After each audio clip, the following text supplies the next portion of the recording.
Bueno, pues vamos a comenzar, muchachos, con la sesión de hoy. Ya desde la semana pasada concluimos lo relativo a la oratoria. Ya vimos pues las técnicas incluso adecuadas para una adecuada oratoria, y que esta pues nos va a ser importante sobre todo para aquellos asuntos que ventilemos bajo el sistema de oralidad, donde debemos llevar una argumentación, es decir, un lenguaje adecuado y acorde a nuestra profesión. Por eso se habla de una oratoria forense. Sin embargo, también les comentaba que no todos los juicios se desahogan de forma oral. Aún tenemos procedimientos que siguen apegándose al sistema tradicional. Por ende, pues es importante también que tengamos las bases para desarrollar o elaborar escritos con contenido jurídico. Y en ese orden de ideas, entonces comenzamos a analizar lo relativo al escrito inicial de demanda, como también se le conoce a la demanda, ¿sí? Es decir, a la demanda en términos prácticos se le conoce como demanda o escrito inicial. Esto en virtud de que por su naturaleza pues es el medio por el cual se pone a funcionar al órgano jurisdiccional. Y decíamos que la demanda es el acto procesal por virtud del cual se ejercita la acción respectiva por su titular, es decir, el actor, y que mediante su formulación se convierte en el elemento que inicia el proceso. Ya habíamos analizado también en teoría general del proceso cómo inicia el proceso, y decíamos que en términos generales inicia con la presentación de la demanda y culmina con la sentencia firme. Sin embargo, en materia penal, propiamente el proceso inicia con la celebración de la audiencia inicial. Ahora bien,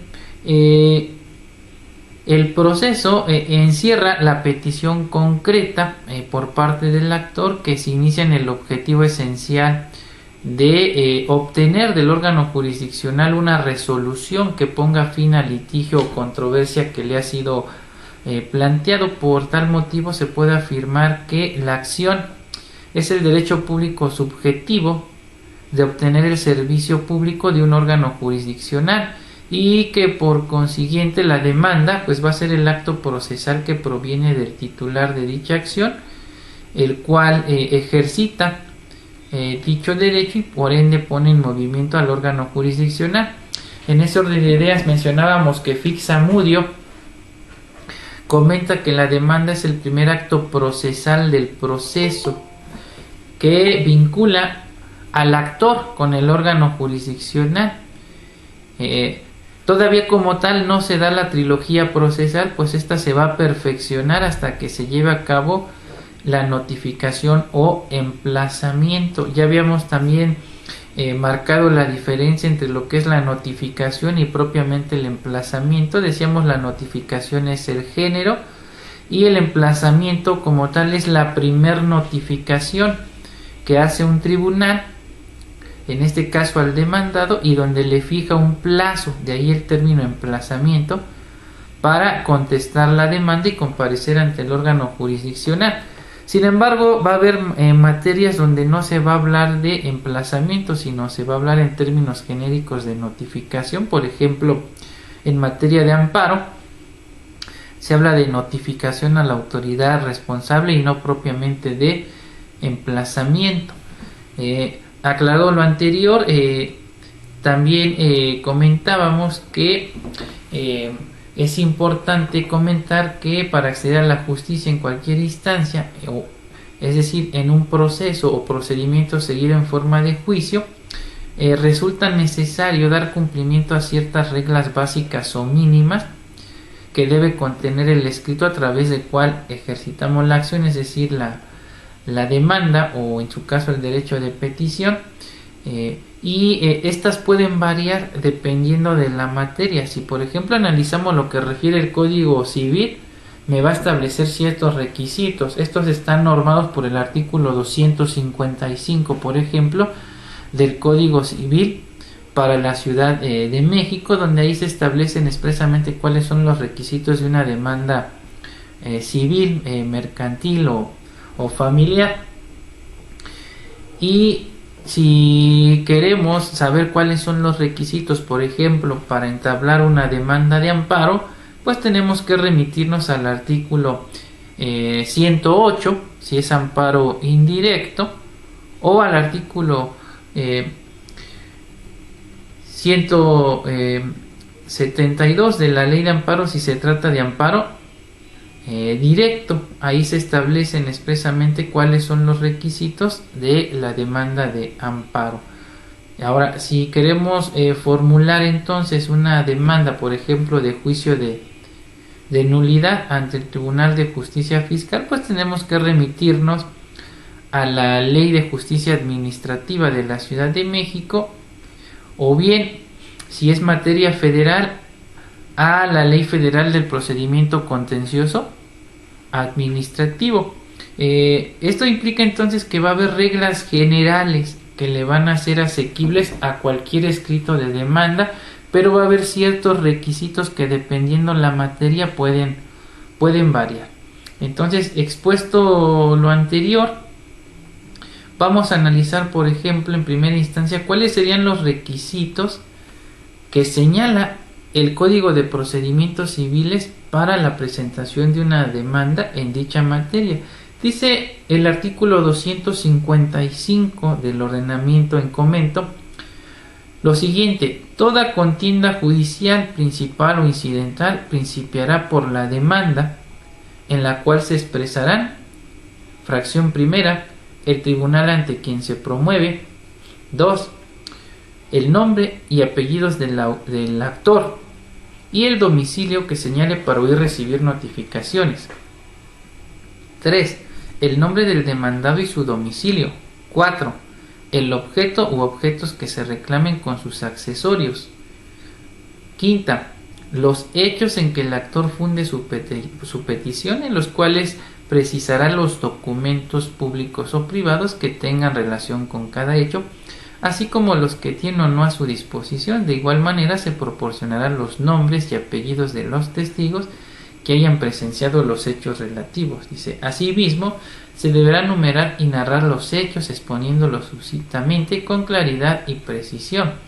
6. Los fundamentos de derecho y la clase de acción, procurando citar los preceptos legales o principios jurídicos aplicables. 7. El valor de lo demandado, si de ello depende la competencia del juez. Ya vimos en su momento lo que es la cuantía. ¿Se acuerdan que decíamos que es un criterio para fijar la competencia en base al valor o el monto de lo reclamado? Entonces vamos a tener, por ejemplo, en la Ciudad de México, jueces de cuantía menor en materia civil y los jueces de lo civil.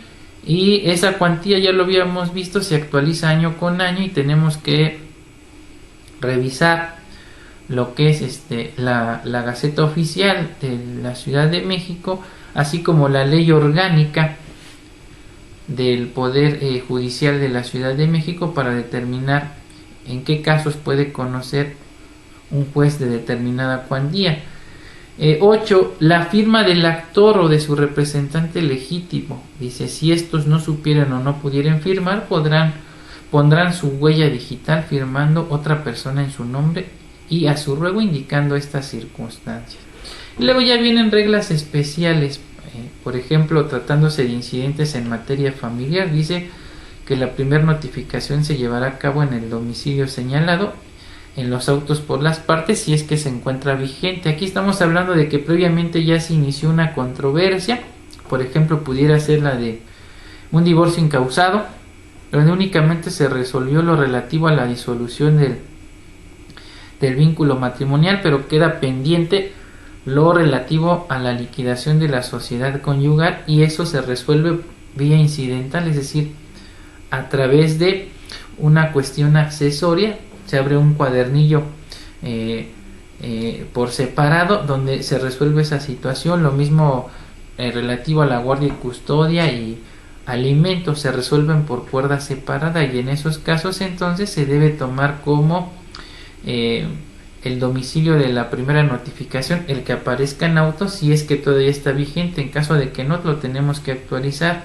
Y nos refiere también la fracción décima que en los casos de divorcio debe incluirse la propuesta de convenio en términos del artículo 267 del Código Civil.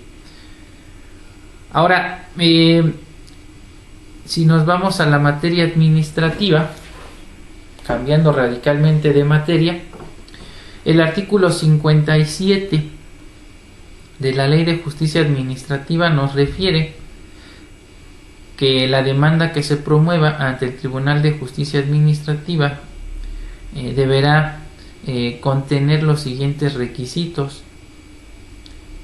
Dice: nombre del actor, en su caso de quien promueva en su nombre. 2. Señalar el domicilio para oír recibir notificaciones dentro de la Ciudad de México. 3. Señalar los actos administrativos que se impugnan. 4. Señalar la autoridades demandadas cuando el juicio sea promovido por la autoridad administrativa, el nombre y domicilio de la persona demandada. 5. Nombre y domicilio del tercero interesado si lo hubiere. 6. La pretensión que se deduce o se reclama.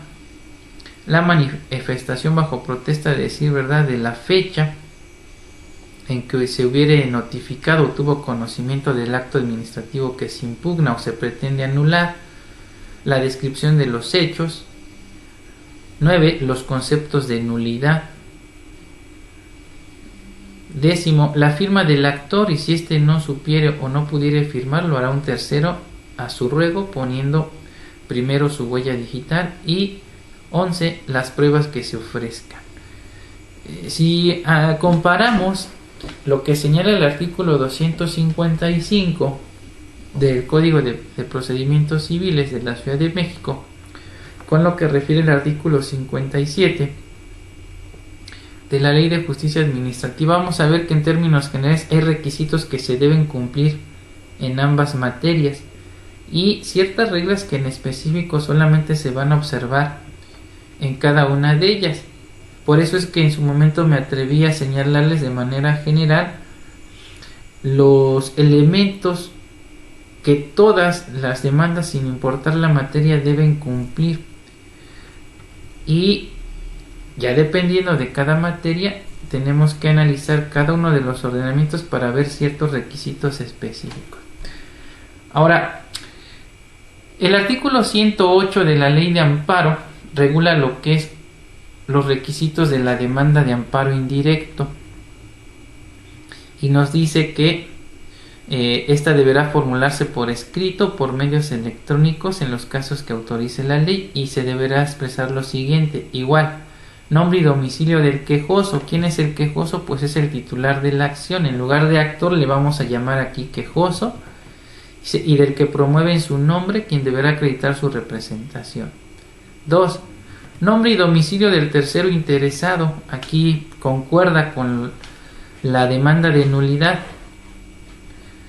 Ya habíamos explicado que el tercero interesado es mi contraparte en el juicio de origen y que tiene interés en que subsista el acto a impugnar, o en este caso el acto reclamado. Dice: si no lo conoce, manifestar bajo protesta de decir verdad que así es. 3.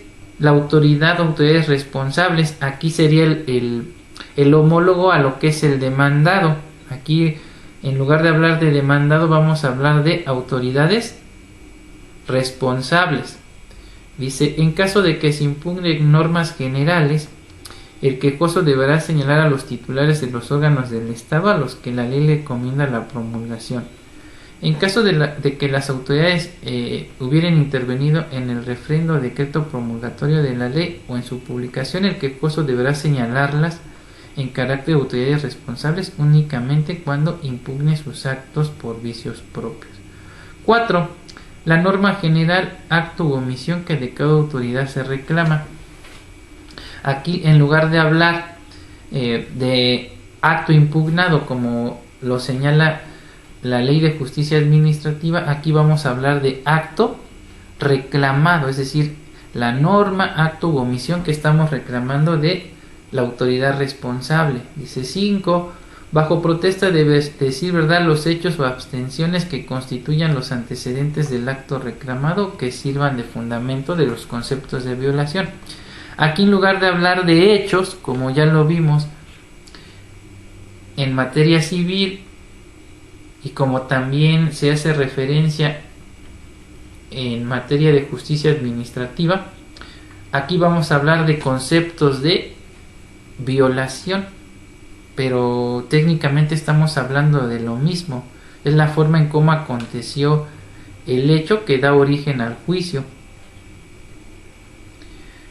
Dice, bajo protesta de decir verdad los hechos o abstenciones que constituyan los antecedentes del acto reclamado y que sirvan de fundamento de los conceptos de violación. 6. Los preceptos que conforme al artículo 1 de la Constitución, de la ley, contengan los derechos humanos y garantías que se reclamen. Aquí sí es un elemento muy específico del juicio de amparo. Tenemos que señalar los artículos de la Constitución que contienen los derechos humanos que consideramos nos ha violentado la autoridad. Por ejemplo, el artículo 14, párrafo 2, 14, párrafo 3, 16, párrafo 1, dependiendo de qué derecho consideramos que la autoridad responsable nos ha violentado. Dice 7. Si el amparo se promueve con fundamento en la fracción segunda del artículo 1 de la ley, deberá precisarse la facultad reservada a los estados otorgada al Distrito Federal que haya sido invadida por la autoridad federal si el amparo se promueve con apoyo en la fracción. Aquí nos está hablando de un caso también muy particular que se da en el amparo cuando una autoridad, por ejemplo federal, invadió la esfera de competencia del fuero común, o a la inversa, una autoridad del fuero común invadió la esfera de competencia del fuero federal. Un ejemplo real: actualmente es facultad exclusiva del Congreso de la Unión legislar en materia de delincuencia organizada. Sin embargo, a la Ciudad de México, a través del Congreso de dicha entidad, se le ocurre legislar en la materia y expide su ley contra la delincuencia organizada para la Ciudad de México. Estamos hablando de una norma que es inconstitucional, y en esos casos entonces tenemos que señalar lo que está mencionando aquí la ley de amparo. Dice, tendríamos que precisar cuál es la facultad reservada a la autoridad que se considera que se está invadiendo. Entonces, aquí lo que se estaría invadiendo se le conoce como el principio de reserva de ley. Ya lo habíamos visto en la materia penal. El principio de reserva de ley me implica que, por ejemplo, solo el Congreso de la Unión puede legislar en materia de delincuencia organizada. Por lo tanto, los congresos locales no pueden hacerlo. Sin embargo, ya lo vimos, el Congreso de la ciudad decide hacerlo sin estar facultado, y entonces esa es la facultad que se está invadiendo, y precisamente tenemos que hacer referencia a ella. Y finalmente los conceptos de violación. ¿Qué son los conceptos de violación? Son mis argumentos de hecho y derecho por los cuales considero que la autoridad responsable violenta mis derechos humanos. Ya lo vamos a ver en la práctica. Ahora, como podemos apreciar entonces, de cada uno de los preceptos legales antes transcritos, dependiendo de la legislación y la materia, los requisitos de la demanda o escrito inicial pues pueden variar. Sin embargo, hay requisitos generales que le resultan aplicables a cualquier escrito de demanda, mismos que para efectos didácticos ya los habíamos mencionado, y son los siguientes. El primero, el rubro. El segundo es el proemio. El tercero es la pretensión. El cuarto es el apartado de hechos, o tratándose del amparo, no vamos a hablar de hechos, sino de antecedentes del acto reclamado. El quinto sería el apartado de pruebas para acreditar las pretensiones del actor, o en el amparo la inconstitucionalidad del acto reclamado. un apartado de derecho. En su caso, la solicitud de medidas cautelares o la solicitud de la suspensión del acto reclamado en el amparo. En algunos casos, como lo mencionó Andrea la semana pasada, la solicitud de suplencia de la queja, los puntos petitorios, la fecha y lugar de la suscripción, así como el nombre y la firma del actor o quejoso o de su representante si estamos hablando del juicio de amparo. Entonces vamos a ver cómo se desarrolla en la práctica el escrito inicial de demanda. Quiero partir en el orden de ideas que leímos los artículos. La demanda civil, acudiendo al artículo 255 del Código Procesal Civil para la Ciudad de México. ¿Hasta aquí alguna duda?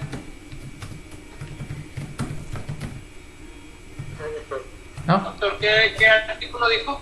255. 255 del Código de Procedimientos Civiles para la Ciudad de México. Bueno, esto ya se los había explicado la semana pasada, pero lo vuelvo a explicar. ¿Qué es el rubro? El rubro es el apartado donde van a obrar los datos de identificación de las partes, el tipo de juicio, es decir, el nombre del actor, del quejoso, agraviado, el nombre del demandado o de la autoridad responsable si se trata del juicio de amparo, el tipo de amparo que se promueve, es decir, si es directo, indirecto, así como la materia. Podría agregarse también el asunto del que se trata, es decir, por ejemplo, si se trata del escrito inicial, pues así lo podemos mencionar. Esta información se coloca en la parte superior derecha del escrito y debajo de lo anterior del lado izquierdo debe aparecer el nombre de la autoridad ante quien se promueve. Todo esto, todos estos datos le vamos a llamar el rubro. Entonces, en el ejemplo que aquí les manejo, por ejemplo, viene el nombre de la parte actora, Rosa María Rosas Lozada. Este es ficticio, ¿sí? Este lo inventé. Contra el director del Registro Civil de la Ciudad de México. En este caso la parte actora entonces es Rosa María Rosas Lozada y el demandado sería el director del Registro Civil de la Ciudad de México. El tipo de juicio que se está promoviendo es un juicio ordinario civil y el asunto pues es el escrito inicial. Obviamente no aparece el número de expediente porque todavía no lo conocemos, ¿verdad? Apenas es el escrito inicial. Y luego viene la autoridad a quien se lo dirijo. En este caso es el juez de lo familiar del Tribunal Superior de Justicia de la Ciudad de México. Alguien me pudiera preguntar, oiga, ¿y por qué si dice que está promoviendo un juicio ordinario civil, por qué lo está promoviendo ante un juez de lo familiar? Porque si checamos la ley orgánica del Poder Judicial de la Ciudad de México, ahí expresamente en dicho ordenamiento refiere que este tipo de controversias deben promoverse ante el juez de lo familiar, por eso se promueve ante dicha autoridad. Esto sería entonces el rubro, ¿sí? ¿Dudas en relación a qué debe contener el rubro? No, profesor. ¿No? Ok. Luego viene el proemio. A ver, es más, déjenme ver si... La otra vez les compartí la pantalla, ¿verdad? Sí, maestro. Doc, Sí. esto que nos está diciendo viene en el material, ¿verdad? Sí. Es que solo le di una ojeada rápida. Ajá. Perfecto. Pero, Muchas gracias. no, de nada, sí, todo viene ahí. Pero déjame ver si se los puedo compartir ahorita.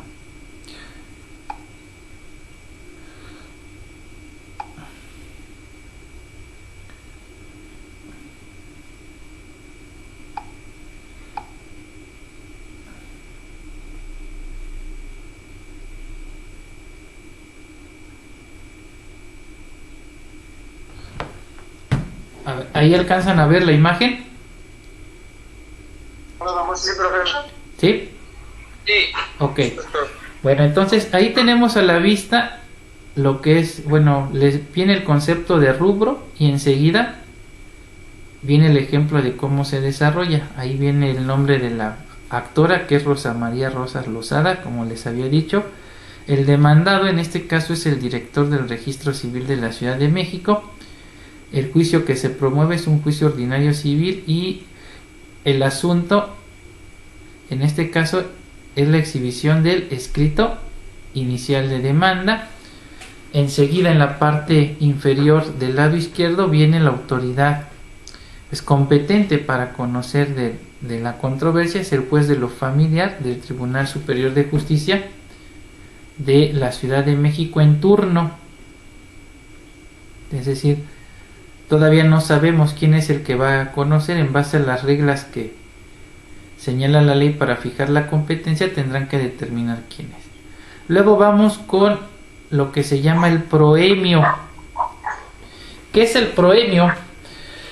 El proemio es el primer párrafo de nuestro escrito de demanda, en el cual vamos a hacerle saber al órgano jurisdiccional el nombre, apellidos y denominación o razón social de la persona física o moral que promueve el escrito, es decir, del actor, quejoso, agraviado, impetrante. Dependiendo de la materia cambia el nombre, ya les expliqué hace un momento eso. Y se indica si se promueve por propio derecho o está siendo representado por alguien más, así como si se trata de una persona física o de una persona moral. Se debe mencionar también el documento con el cual se acredita dicha personalidad. Por ejemplo, hablábamos la sesión anterior que si es una persona moral, pues tengo que acreditarlo con copia de la escritura pública donde se me considere esa facultad, o el poder o el instrumento notarial donde se le confiere dicha facultad al representante legal.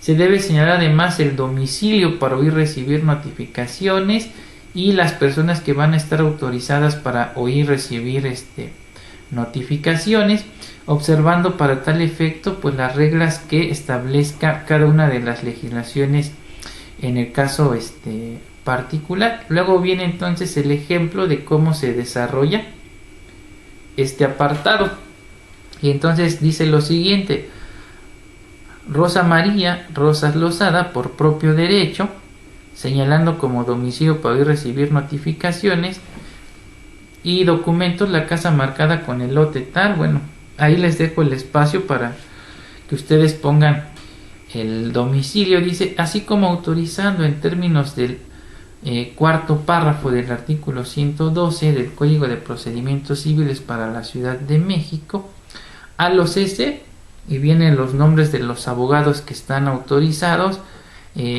quienes al amparo de las cédulas profesionales número tales, obviamente acreditan su personalidad, así como para oír recibir todo tipo de notificaciones y documentos. A los S señalamos las personas autorizadas para tales efectos. Hace rato les comentaba que dependiendo de la materia, cada legislación va a establecer ciertas reglas. En este caso en particular, como estamos hablando de una demanda civil, las facultades de los profesionistas para intervenir en este tipo de juicios están normadas por el artículo 112 del Código de Procedimientos Civiles, y ahí se hace referencia cuáles van a ser las atribuciones de aquellas personas que acrediten su calidad de licenciado en Derecho. Estas normalmente van a poder interponer cualquier incidente, recursos, ofrecer pruebas, promover el amparo en algunas ocasiones, y también podemos nombrar a personas con el único efecto de oír recibir notificaciones. Aquí no se va a requerir ser licenciado en Derecho, puede ser cualquier persona, pero la autorización es limitada, es decir, estas no pueden interponer recursos, no pueden ofrecer pruebas, no pueden desahogar algún requerimiento. Eso solamente lo podrán hacer los abogados, es decir, aquellas personas que acrediten ser licenciado en Derecho con un título y una cédula profesional. ¿Alguna pregunta hasta ahorita? ¿No? No, profe, todo bien. ¿Sí? Profe, yo tengo una pregunta, duda. Ajá. Adelante. No sé. En donde dice para la Ciudad de México, a los ciudadanos Eduardo Preciado Sánchez, ¿es correcto ponerle CC con C.C. Porque son ciudadanos, como son dos, se le pone ese, si solo es uno es ciudadano. Ajá, pero ¿es correcto que sea que C.C. Sí, ¿O nada más es una abreviatura. También lo que puedes hacer, si no quieres ponerse, pones a licenciado en Derecho fulano de tal. ya. Son formulismos, ahí no, la verdad no afecta el fondo. Depende, perfecto. es cuestión de Perfecto. estilo. Ah. Luego viene la pretensión. Aquí se contiene el acto o omisión o la resolución que se reclaman del demandado, o en su caso de la autoridad responsable tratándose del juicio de amparo. Doctor, ¿Sí? Adelante. una pregunta. Ujú. Te escucho. No me escucho.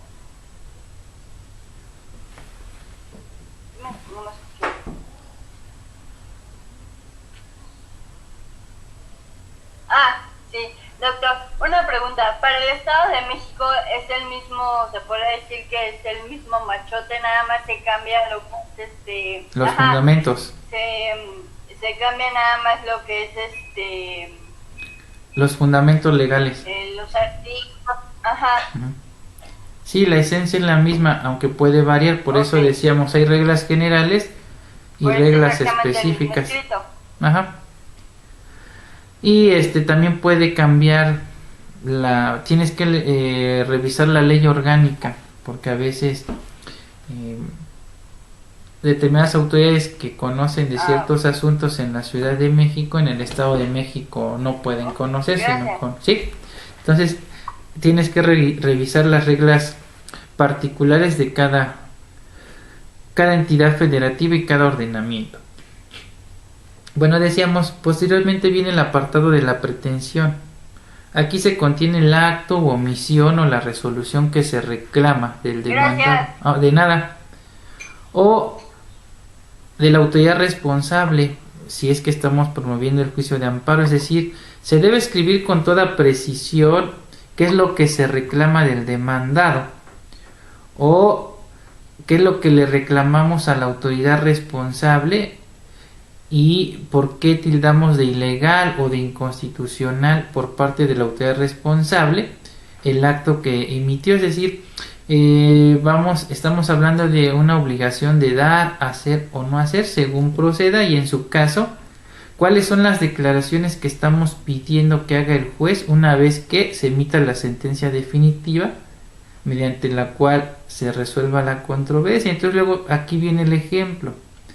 Dice que por medio de este escrito y en la vía ordinaria civil vengo a demandar del director del Registro Civil de la Ciudad de México, quien puede ser emplazado en las calles de Arcos de Belén, esquina con Doctor Andrade, en la colonia Doctores, Alcaldía Cuauhtémoc, código postal 06720 de la Ciudad de México, las siguientes prestaciones. ¿Qué le estamos reclamando al director del Registro Civil? Lo siguiente: la rectificación del acta de matrimonio de la suscrita asentada en la oficina central del Registro Civil de la Ciudad de México en el libro tal, foja tal, con año de registro tal, el cual se encuentra asentado como mi nombre, el de Rosa M. Rosas Lozada, pidiéndose me conceda se ratifique al de Rosa María Rosas Lozada, y que se asiente el nombre correcto de la contrayente es el de Rosa María Rosas Lozada. Esto es muy común, que las personas tengan dos nombres, María del Pilar, María del Rosario, y por alguna situación dejan de utilizar algún nombre, omiten el mismo o le ponen una abreviatura, como en el caso particular. Se omitió el nombre de María y se utilizó el M. En este sentido, pues estaríamos en presencia jurídicamente de dos personas distintas. Aparentemente esto en nuestra vida cotidiana no tiene mayor relevancia, pero en la práctica nos puede generar muchísimos problemas, y este tipo de situaciones los tenemos que resolver en vida. No dejarlos para que las resuelvan nuestros sucesores, porque muchas veces cuando viene un testamento o el reclamo de alguna herencia es cuando pues nos dicen que jurídicamente es una persona diversa a la que aparece en dicho documento, y esto nos obliga perdón, a iniciar este tipo de juicios. ¿Preguntas? Maestro, ¿Sí, Tomás? nada más, tengo una inquietud nada más. Sí. En cuanto a, estuvo mencionando lo de rubro. Sí. Un poder general, notariado, ¿tiene alguna vigencia? La persona se puede presentar con el poder y hay que citar alguna vigencia, o es libre. Depende. A veces puede que manifiesten que tiene cierta temporalidad, pero si es omiso se entiende que sigue vigente salvo que lo revoquen. Entonces va a depender de cada caso en particular. A veces el ejercicio de esos cargos son temporales. Por sanidad, pues, se recomienda que se esté cambiando al representante o al apoderado legal, no sé, cada 3, 4, 5 años. Hay veces que son omisos y la persona sigue desempeñando el cargo por tiempo indefinido. Entonces va a depender de cada caso en particular. Ok, muchas gracias. Nada. Ok. El siguiente apartado es el de hechos. Y tratándose del amparo, acuérdense, no vamos a hablar de hechos, sino de antecedentes del acto reclamado. Esta es una de las partes esenciales del escrito de demanda, ya que es donde debemos redactar cómo acontecieron los hechos que se reclaman al demandado o los actos o omisiones que se reclaman a la autoridad responsable y que dieron origen a nuestra demanda. En ello se debe precisar las pruebas que tengan relación con cada hecho, así como si están o no a nuestra disposición. Aquí es importante escribir los hechos o antecedentes del acto reclamado que sean necesarios para que el juez comprenda la razón del por qué los hechos no se ajustan a derecho, además de que van a ser la base para que éste pueda determinar en su caso, por ejemplo en el amparo o el juicio de nulidad, si se nos concede la suspensión del acto reclamado o una determinada medida cautelar. Por lo tanto, se deben enumerar y explicar de manera cronológica, pero además de manera clara y sucinta. ¿Sí? Es decir, es una parte fundamental de lo que es nuestro escrito de demanda. Si nuestros hechos no son coherentes, no tienen una relación cronológica, pues obviamente el juez no es adivino. Entonces vamos a ver cómo se deben redactar.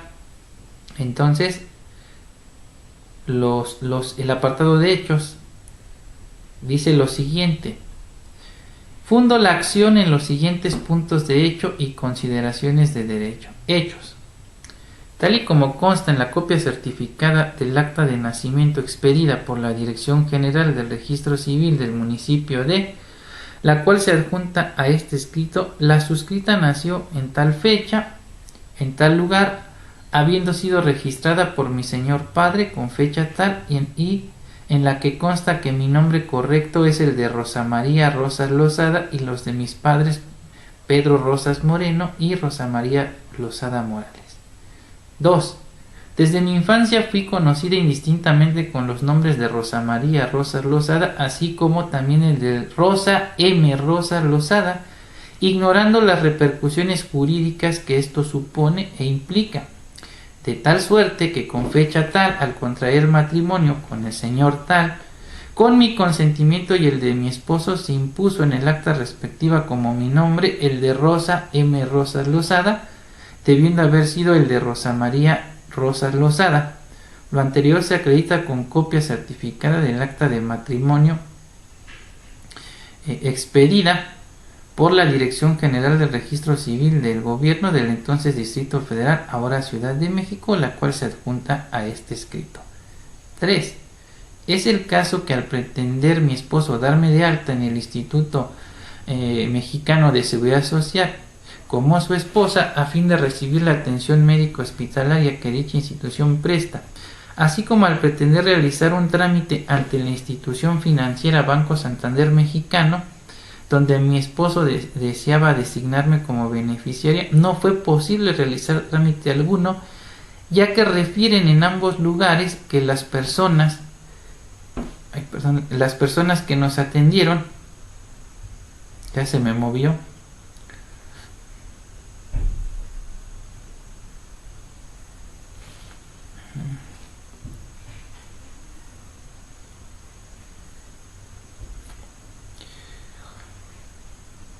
bueno, la cuestión es que le niegan el servicio porque en ambas instituciones llegan a la conclusión que son dos personas distintas, Rosa María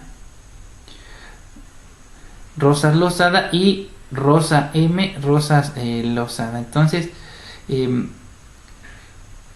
aquí dice, es de insistirse que mi nombre correcto y con el que fui registrada por mis padres ante el registro civil es el de Rosa María Rosas Lozada, en virtud, por lo cual acudo ante su señoría a efecto de que se corrija y rectifique el acta de matrimonio base de mi petición, a efecto de que se asiente que el nombre correcto de la contrayente, esto es el de la suscrita, es el de Rosa María Rosas Lozada. Estos son los hechos. Si alcanzamos a entender, Andrea, ¿cuál es la problemática en sí?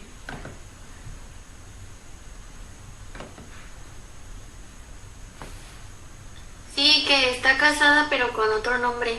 Correcto. Y todo. Son homónimos, ¿no?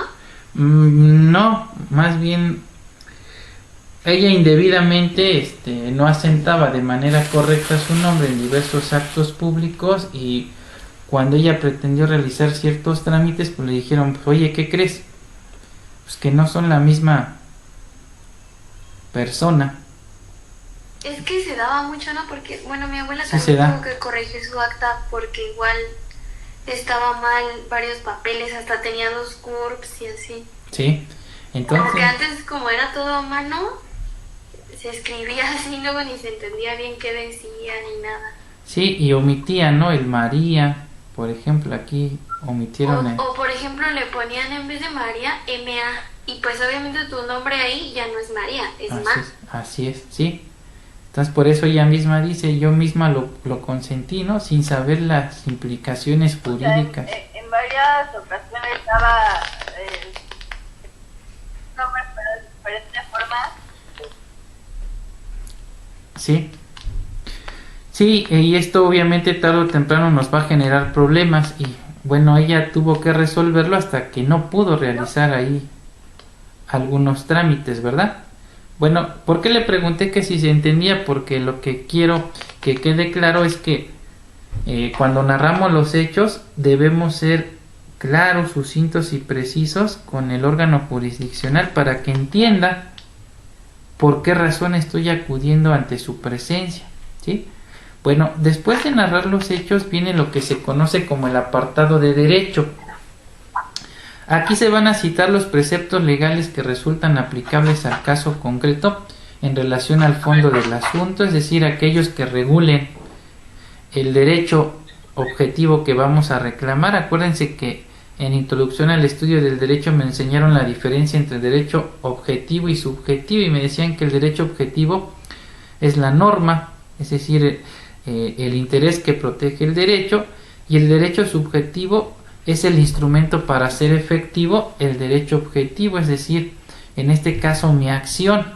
Por eso la acción es un derecho público subjetivo para instar o poner en movimiento al órgano jurisdiccional.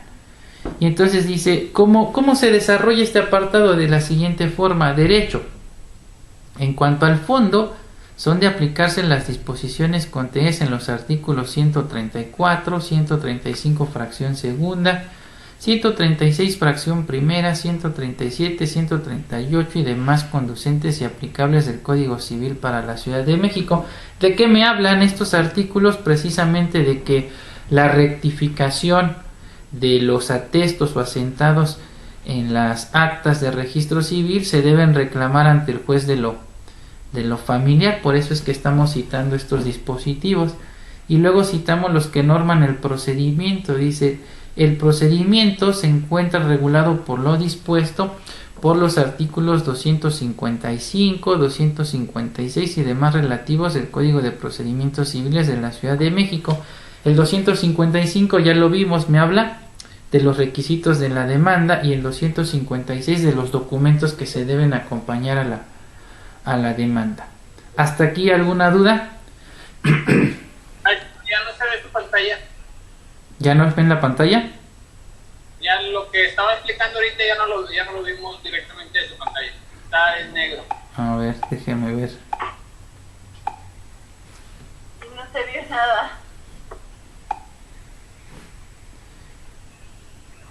Dice que estoy compartiendo con todos, pero dicen que no se ve, ¿no? Sí, se ve que está compartiendo, pero no se ve nada, se ve todo negro. A ver. Sí nos compartió por un cuadro negro.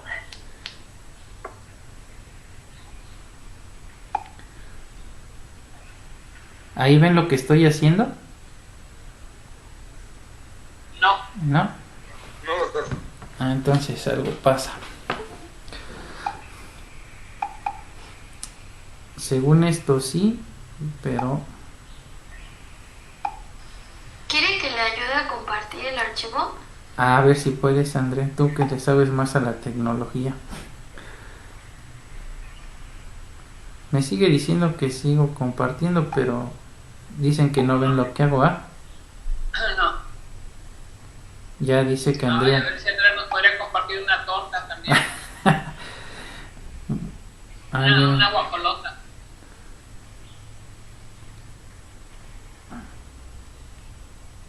Mira, ya sabemos entonces quién me va a auxiliar cuando se presenten fallas tecnológicas. Dele. Ok. Bueno, estábamos en el anterior apartado. Ahí están los hechos que ya vimos. Fue cuando le pregunté a Andrea, ¿no?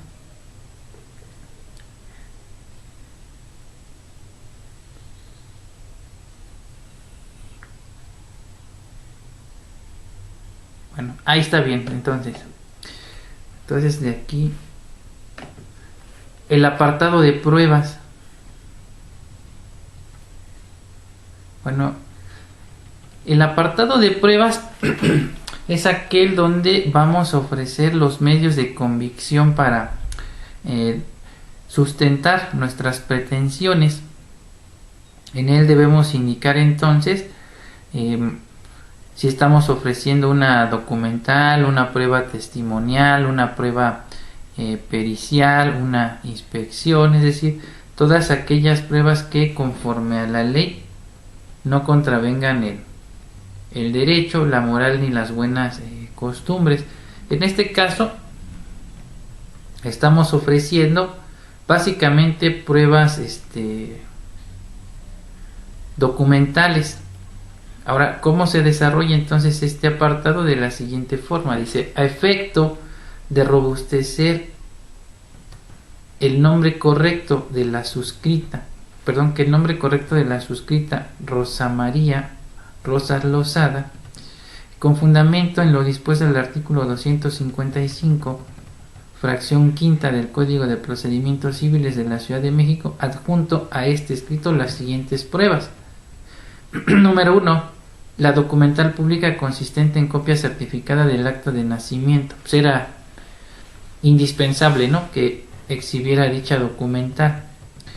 Dice, expedida por la Dirección General del Registro Civil del municipio de tal.